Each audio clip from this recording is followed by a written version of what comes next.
සුදු සභාවේ නාම සාන්තුවරයානෝ සුදු පවුලේ සුරැකිපියානෝ ඔබේ මගේ ජීවිතයට ආදර්ශයක් දෙන ඒ මහා දයාබර තාත්තා සුදු ජුසේතුමාව අද අපි ආදරයෙන් සිහිපත් කරනවා.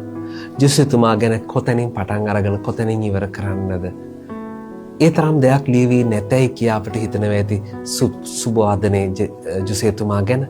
හැබැයි ඒ ලියු පුංචි වාක්‍ය කීපය තුළ අපිට මහා කතාවක් හදාගන්නට ඇති තරම් අඩුම කුඩුම සපයනවා.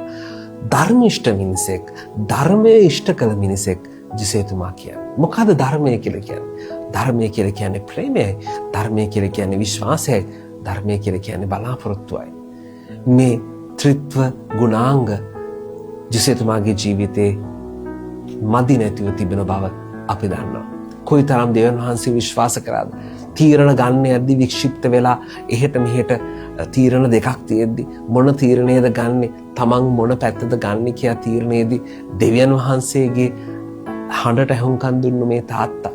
තමන්ගේ බිරිඳ මේ ලෝක ඉතිහාසයේ සිදු නොවිච්ච අමුතු විපර්යාස දනක සිදුවීමක් සිදු වෙලා අම්මා කෙනෙක් වෙනට යද්දුනත් ඒ තේරුම් ගන්න තරම් ආදරයක් තිබ්බ මේ මහා ස්වාමි පුරුෂයා.